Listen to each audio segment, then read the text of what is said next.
Boa noite, está no ar o nosso Conexão, nova temporada com um novo cenário, uma nova iluminação, com convidados espetaculares. Hoje convidados em dupla. O Caruso, que participou do BBB 18, todo mundo lembra do Caruso, que falaram que ele era bravão, que ele era o ogro, um amor de pessoa, um doce, vocês vão ver um cara totalmente diferente. E um convidado que eu estou esperando há 2 anos vir ao programa, que é o ser humano mais graduado em jiu-jitsu no planeta Terra, o homem que representa para mim o jiu-jitsu como ninguém no Brasil e no mundo, o mestre Flávio Behring, que está aqui. Mestre Flávio, que honra o senhor estar aqui hoje, muito obrigado. Caruso, obrigado pela presença, estou muito feliz. Prazer, muito obrigado, é um prazer. Tudo bem. E nós tivemos um almoço há um tempão, estava tudo certo para o mestre vir, mas o mestre viaja o mundo todo fazendo seminários, é difícil a sua agenda, né, mestre? É um pouco difícil, mas sempre se acha uma brecha para isso. Que legal, fiquei muito feliz. O mestre Flávio Behring chegou ontem dos Estados Unidos, ele nem descansou na casa dele, ele já veio para participar com a gente. Obrigado, viu? Grande prazer. Caruso, você também gosta de artes marciais? Gosto, sou praticante, vivo do esporte. Acho que o esporte acrescenta muito na vida das pessoas.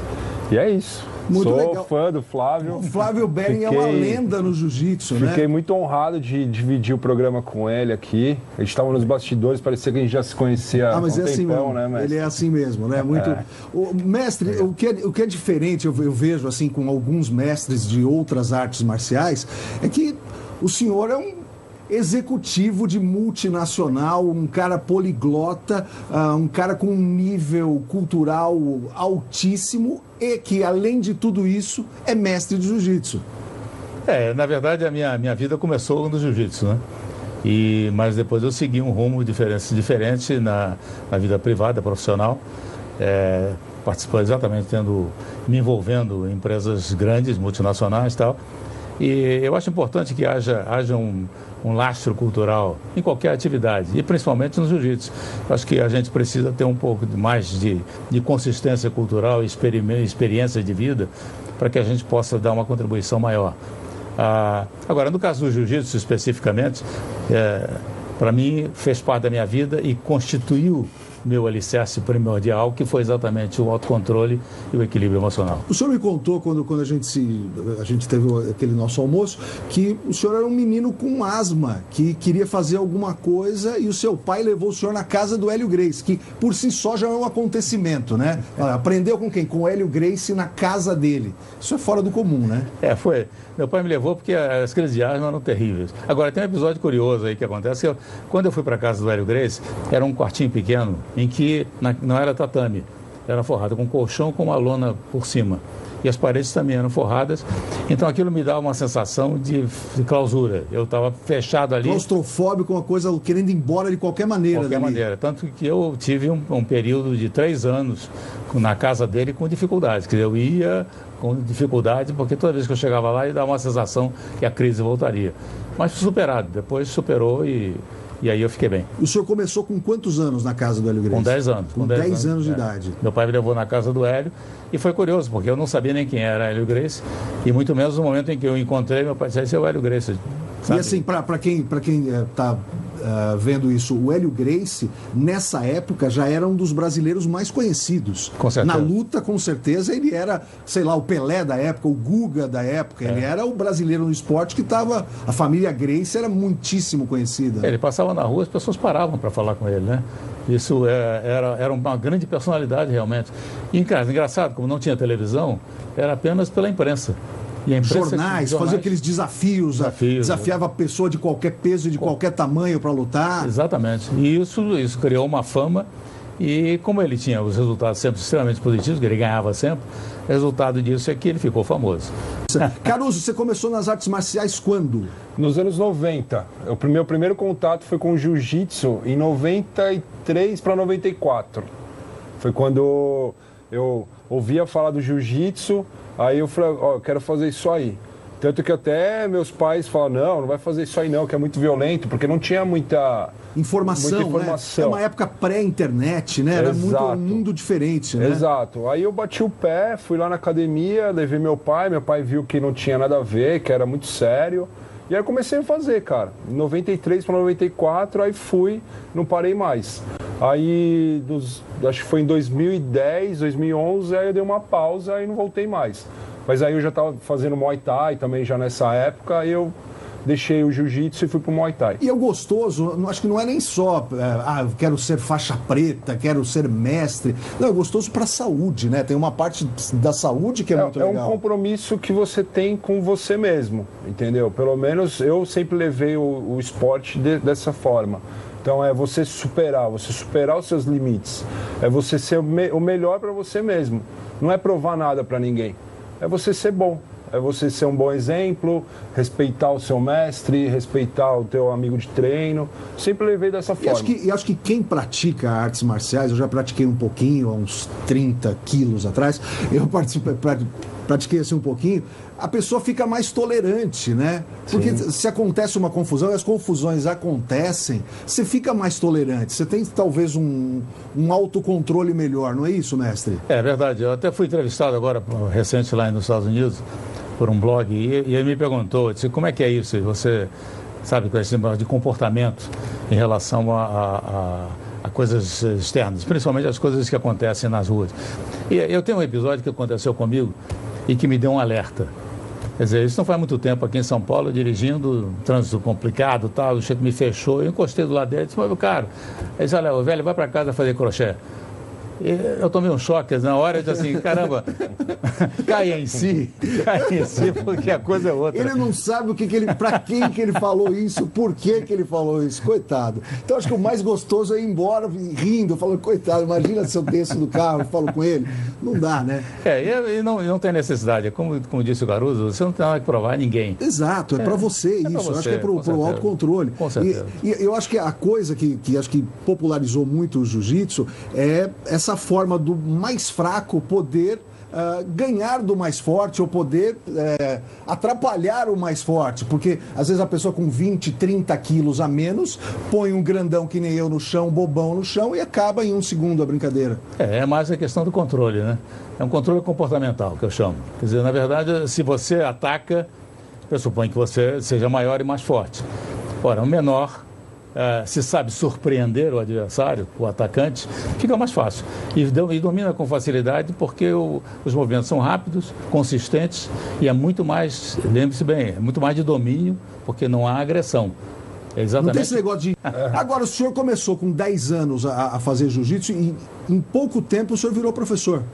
Com 17 eu já era professor na Academia Gracie, no Rio de Janeiro.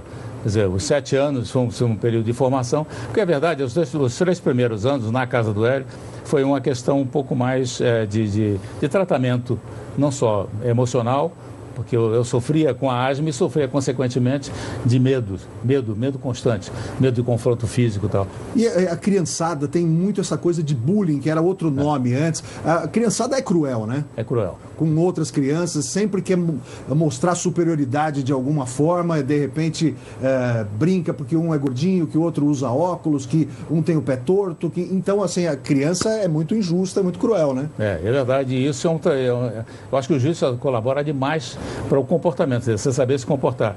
Apesar de eu ter os 3 anos de prática com o Hélio, eu sofri um bullying na escola, eu tinha 13 e tomei um tapa no rosto de um colega mais velho em que eu admirava ele. Isso me traumatizou muito. E aí foi curioso que aconteceu um episódio interessantíssimo, que o Hélio, sabendo dessa minha situação, que meu pai contou para ele... Levou o tapa? Não, disse para mim, olha, disse para o meu pai, deixa comigo que eu vou cuidar disso. E ele foi na minha escola para me resgatar. Então, quando ele foi na escola, eu já estava querendo desistir de estudar.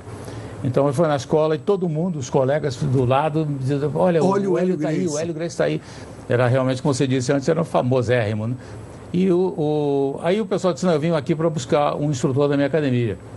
O pessoal disse, quem é o instrutor? É Flávio Bering. Ora, mas o Flávio apanhou na cara aqui, não fez nada. Ele disse, mas eu nunca autorizei o instrutor meu a bater em ninguém. Quer dizer, ele tem uma psicologia fantástica. A partir desse momento... Desse momento aí explodiu. Aí para mim foi um momento. Imagina, o mestre Flávio passava na escola, abria, que nem o mar, assim. Mudou o comportamento de todo mundo. Todo mundo mudou o comportamento e foi quando eu comecei a fazer o treinamento para me transformar no professor. Foi o que o Hélio quis que eu fizesse. Ele disse, olha, eu queria que você fosse um bom instrutor e fosse um lutador campeão. E tem uma coisa muito famosa da Academia Gracie, que são aquelas 40 aulas de defesa pessoal, que acho que todo mundo deveria fazer isso, e não são hoje todas as academias que gostam, né, de ensinar essa defesa pessoal básica. Isso é uma coisa tão legal, né? Eu chamo de autodefesa, porque na realidade é uma prática pessoal, né? Sim. Sou eu. A defesa pessoal é mais institucional, um pouco mais ampla. A autodefesa é o fundamento. Tudo na vida, todas as artes marciais têm como fundamento o trabalho de autodefesa. Então, isso lhe dá uma consistência emocional e comportamental que facilita brutalmente você se posicionar frente às agruras da vida. Não é só no jiu-jitsu, não é só no confronto físico, mas no confronto emocional, principalmente. E, sabe, você está todo dia face a face com problemas emocionais que você se enfrenta. Você é testado, né? O tempo todo testado, te leva à loucura o tempo todo, e você tem que saber como agir em vários tipos de agressão, não são físicas, às vezes a agressão verbal, da vida, enfim, saber como voltar a isso, né? Às vezes a agressão verbal é mais violenta do que a física, né? E tem que saber como lidar com isso em questão de fração de segundos, né? Exatamente. Dar uma boa risada e deixar passar. É isso aí. Carlos, você já aconteceu alguma coisa que você é um cara grande, já aconteceu alguma coisa que você tem que usar artes marciais no seu dia a dia, ou para sair de uma situação? Então, já aconteceu, mas nunca partiu de mim. Sempre foi para me defender. Ou um assalto, não naquele primeiro momento já reagir. De ver uma situação que ia dar muito errado e eu ter que tomar uma atitude para poder sair daquela situação. Aqui em São Paulo a gente está sujeito a todo tempo. Então, a academia que eu treinava, na porta da academia passava um monte de moleque roubando o celular. Entendeu? Então, assim, volta e meia a gente estava lá defendendo a galera, correndo atrás, para não deixar aquilo acontecer na porta da academia, né? Mas direto. É engraçado que uma época, muitos anos atrás, eu era moleque, não existia acho que nem celular ainda. Eu treinava numa academia nos Jardins, aqui na Pamplona, taekwondo. E eu sempre fui grande. E mesmo acho que eu tendo 12, 13 anos, eu era grande. Então as pessoas achavam, não, o grandão, vamos bater forte. Eu apanhava muito, mas muito, eu apanhava demais. E tinha aquelas coisas que nem o mestre estava falando, de calejamento, né? Então tinha aquele negócio de dar soco em madeira. Era um negócio da época lá, anos 80. E eu lembro que eu não sei porquê, tinha um treinamento lá, que nem o mestre faz, às vezes, treinamento só para os graduados, de faixa preta e tal. E eu, molecão, vendo os faixas pretas treinarem. Olha que legal, onde o cara levanta o pé, que não sei o quê. Entrou um assaltante dentro da academia. Só tinha faixa preta, eu, mais 2 amigos, e só faixa preta. E entrou um cara com uma faca.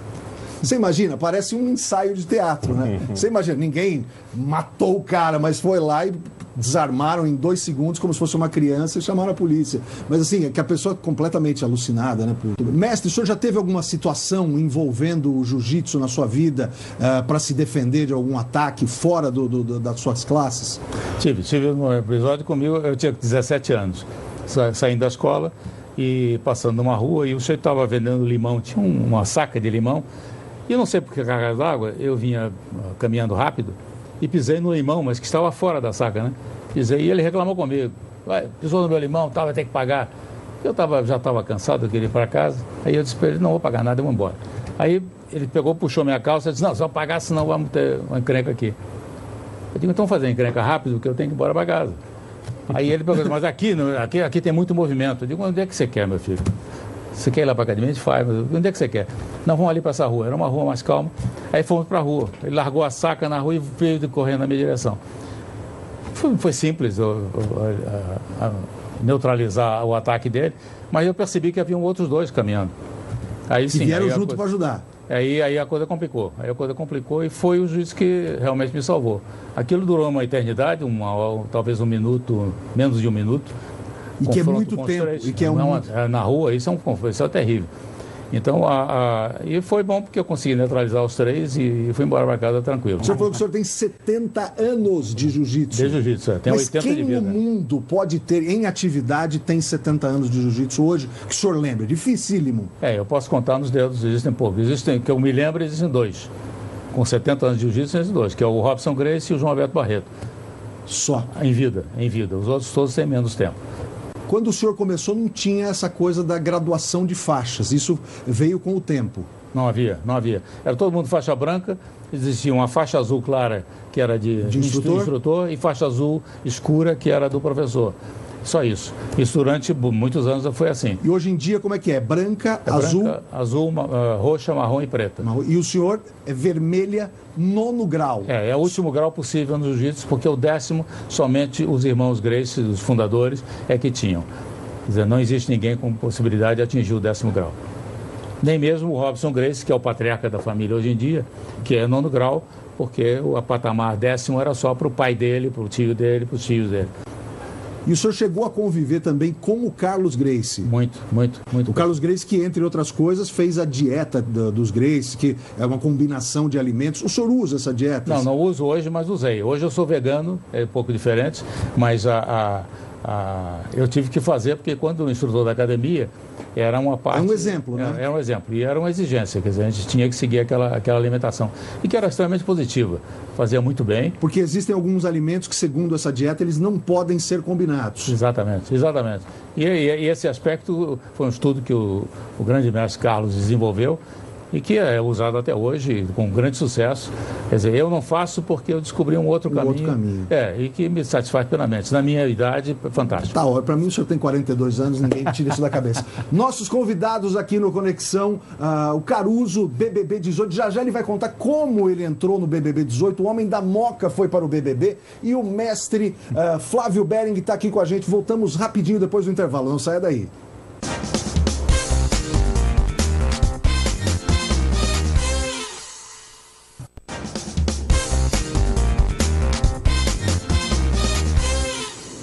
Já estamos de volta com o nosso Conexão, nova temporada, nossos convidados, o Caruso, BBB 18, polêmico, o homem muito polêmico, que falavam que ele era bravo, mas ele ficou amigo de todo mundo lá. E também mestre Flávio Bering, 9º grau, faixa vermelha em jiu-jitsu, Brazilian Jiu-Jitsu, que eles falam agora. Caruso, como é que você entrou pro BBB? Bom, fiz o procedimento normal. Primeira vez? Não, tentei em 2017, mandei meu vídeo, fiz a inscrição, participei da seletiva, mas não foi adiante.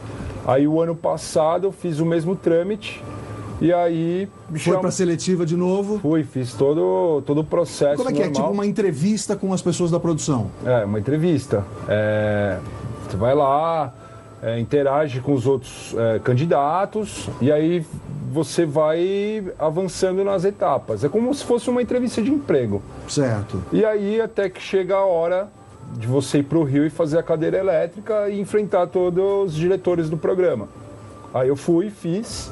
Aí eu fui lá do meu jeitão, lá moquense de ser, paulistano. Falei um monte de coisas que eu achava e acho que deu certo, né, cara? Eu entrei. Eu não imagino como é isso, porque é muito legal. O negócio até que eu conversei com outros entrevistados do programa. Sim. O começo dos reality shows no Brasil foi uma surpresa para as pessoas que fazem e para as pessoas que estão assistindo. É um negócio que ninguém conhecia. Exato. Então, o começo, que nem o Kleber Bambam, você não sabe, ele era assim, nunca viu um reality show. Sim. Então ele ganhou porque ele era daquele jeito. A partir do começo, foram passando os anos, desde 2000, acho que tem o reality show no Brasil, as pessoas iam meio preparadas, meio com um personagem. Então eu vou ser o bonzinho, eu vou ser a gostosinha triste da casa, eu vou ser o carente. Então as pessoas iam meio com um jeito. E você não, era um cara meio do jeito, não era um personagem aquilo que você fez. O que eu sou na minha vida, eu fui lá dentro. Eu não tenho duas caras. Eu erro, eu acerto. E eu fui lá para viver a experiência, sabe? Eu fui muito de peito aberto. Então, assim, se eu fosse vilão, se eu fosse mocinho, pra mim não ia mudar nada. Uma característica tua lá é que você não deixava passar muito as coisas, né? Falava já, vamos resolver agora, já vamos ir aí. E foi um erro, né? Porque dentro do reality você tem que segurar o que você pensa. Na verdade, eu fiz tudo ao contrário. O que não era pra fazer, eu fiz. Entendeu? Mas você acha que todo mundo que tá lá tem uma estratégia? Hoje em dia todo mundo tem uma coisa, ou muda de acordo? Lá dentro muda bastante. Então, assim, você tem pessoas que você tem mais afinidade e aí você começa a tramar algumas coisas para que você sobreviva mais tempo no jogo. Foi o que eu fiz. Eu nunca assisti reality show. Eu fui pro Big Brother sem saber que não podia combinar voto, que não podia... E aí, farra? Você foi de farra? Não, eu fui pra ganhar 1,5 milhão. Mas assim, pra ganhar dinheiro. se ganha uma grana pra entrar lá? Cara, se eu depender da televisão, não ganha nada. Tipo, a gente ganha a participação, que até eu nem posso falar sobre isso. Não, entendi, mas o que eu pensei assim, você ganha um cachê e no final você ganha um prêmio de 1,5 milhão. Eu ganhei o cachê, assim, das provas que a gente faz no programa. Entendi. Mas assim, eu fui pra ganhar 1,5 milhão. Eu tava focado em 1,5 milhão. Falei, se der certo, ótimo. Que é uma grana que muda a vida de qualquer pessoa, né? Lógico. Você pode realizar um monte de sonhos que demorariam, sei lá, 20 anos na tua vida para acontecer. Ainda mais a crise que a gente vive hoje em dia, que tudo é muito caro, tudo oscila muito. 1,5 milhão ia resolver minha vida, assim, muito. Aconteceu um negócio muito louco nesse Big Brother 18. Você saiu de alto de rejeição. Sim. Mas, ao mesmo tempo, as pessoas gostam muito de você. Como é que dá para explicar uma coisa tão... Então, eu fui rejeitado pelo simples fato. Eu fui com os 2 finalistas do programa. Então, assim, o Kaysar e a família Lima, eles tinham uma torcida muito grande aqui fora. Então, assim, como que eu ia competir com 2 torcidas grandes aqui? Não tinha como. Então, pra mim, se eu tivesse saído com 100%, 10%, pra mim, cara, não muda nada. Eu fui feliz o tempo que eu fui lá dentro. E aí algumas coisas não deram certo e vida que segue. Eu não me preocupo com rejeição, não. Não, mas eu tô falando porque eu achei muito estranho isso de você sair e as pessoas falarem muito bem de você. Eu acho que hoje em dia muitos competidores de vários reality shows têm tipo uma central telefônica, tem famílias, grupos, fica todo mundo ligando e participando. Não é um negócio tão perfeito, é o Brasil me ama, é o Brasil e mais um monte de gente que tá trabalhando pra mim que me ama, né? Exato. Até quando eu estava no programa que eu falei, eu sou um anti-herói. Acho que a galera não soube interpretar isso muito bem. A galera achou que o anti-herói era o vilão. E eu não queria ser o vilão. Eu era o anti-herói, eu era o cara que não tinha nenhuma característica de super-herói. Eu não era o mocinho. Eu falava errado, falava, falava o que pensava. Então eu estava muito de peito aberto lá dentro. Tanto que eu sofri pra caramba também. Não fui lá só... só de brincadeira e só curtição. Cara, senti falta da minha família, sabe? Você ficou quantos amigos. dias? Ao todo, 2 meses e meio. É muita coisa, 75 dias por aí, fora muito... da tua vida, sem mexer no celular, que fica todo mundo louco. Isso foi até bom. Sem saber o que está acontecendo. Eu agradeci ficar longe do celular. Não, mas não é um negócio muito louco você ficar 75 dias sem saber o que está acontecendo no mundo? Tanto que quando eu vi a minha família a primeira vez, quando eu ganhei o Anjo, cara, mudou totalmente a minha forma de jogar lá dentro. Eu comecei a fazer tudo pra ir embora, porque eu queria ver eles logo, queria, ficar perto deles. Tanto que quando eu fui eliminado, eu saí correndo. Eu falei, cara, eu quero minha mãe, quero meu pai, eu quero ficar com eles. Nem dei tchau pra galera. Aí todo mundo falou, o cara não deu tchau pra ninguém. Eu falei, cara, não é minha família, vou ver eles na final, entendeu? E tem essa coisa de... Ficou alguma amizade verdadeira desse Big Brother? Tem amizades, tem a experiência que eu vou levar pra vida toda. Sou muito amigo do Viegas, que é daqui de São Paulo. Sou amigo do Kaysar, mas o fato dele morar em Curitiba, o fato dele, querer essa exposição, nos afastou um pouco, porque a torcida é muito difícil de lidar. Então, assim, eu me afastei por causa disso. Mestre, o senhor assiste reality show? Gosta, não gosta? Nunca vi. Nunca viu? Ainda bem. Não, porque tem gente que é viciada. Eu tenho uma amiga que trabalha comigo na área, ela é viciada em reality show. Eu nunca vi nada igual. Você está fazendo qualquer coisa, olha, agora é a hora, eu vou ver o reality, depois a gente conversa. Que nem novela. Eu acho assim uma coisa louca, porque tem dias que é ótimo de ver e tem dias que não acontece absolutamente nada, né? É isso. Gente, nossos convidados aqui, mestre Flávio Bering, que faz seminários de jiu-jitsu em todo o planeta Terra. Já já a gente vai manter os contatos com você. E também o nosso querido Caruso, BBB 18, um cara polêmico, mas que é um doce de pessoa. A gente vai para o intervalo e volta já já com o Conexão nesta nova temporada. Não saia daí.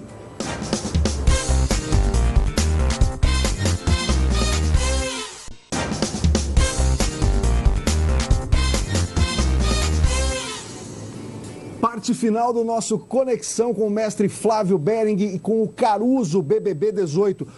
Meu querido mestre Flávio Behring, o senhor faz seminários no mundo todo, na Europa, nos Estados Unidos, aperfeiçoando os graduados, ajudando os iniciantes. Só que muitas vezes no Brasil tem gente que assiste a gente nesse momento na Bahia, no estado do Paraná, no Rio de Janeiro. Muita gente quer fazer um seminário com o senhor. Entra em contato de que forma? Bom, primeiro eu recebi uma mensagem aqui extrasensorial. Sim. de um amigo meu, que é inclusive um patrocinador meu, de kimono, Dragão, e ele me pediu que eu dissesse às pessoas que me seguissem no Instagram. Instagram. Então, é @Flávio_Behring. É isso Flávio aí. Behring, você vai lá e você entra em contato com o mestre, você que tem uma academia também e quiser convidar um mestre para fazer um seminário, Flávio Behring no Instagram. Muito bem, mestre, muito obrigado, uma honra ter recebido o senhor aqui. Tem programa para fazer 3 meses sem repetir nenhuma pergunta, porque o senhor tem muito assunto e é uma simpatia, eu sou muito seu fã.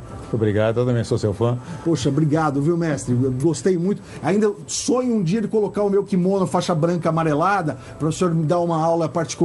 Farei com o maior prazer. Leva o Caruso junto. O Caruso é muito forte. Não, mas por ele, exatamente por ser forte, a gente pode apertar ele um pouco mais. Caruso, muito obrigado. Queria que você falasse das suas redes sociais, o que você tiver para falar. Você é um cara atuante no bairro da Moca, em São Paulo. Sim, quem tiver curiosidade de conhecer um pouco mais sobre a Moca, quiser ir lá comer uma bela de uma pizza, dar um rolê lá de lowrider, é só aparecer lá. Me seguir no Insta, Caruso Oficial com O só. O Instagram do meu estúdio de tatuagem chama Paint Black Tattoo. Também tem o Distrito Moca no Instagram. Mas é só, acha lá o Caruso Oficial. Caruso Oficial, a gente vai comer aquele canole lá no Juventus, do São Antônio. Boa, delícia. Vamos lá, o dia muito que você legal. quiser. Olha, obrigado, gostei muito da tua presença. É o que todo mundo falou. Você é o cara que parece que é, sabe, bad boy assim, é um doce de pessoa. Muito legal, bacana mesmo. Obrigado, parabéns. Zé, mestre, valeu. muito obrigado. A gente volta semana que vem com mais um Conexão nessa nova temporada com convidados muito especiais e histórias que você nunca ouviu. Obrigado pela sua audiência.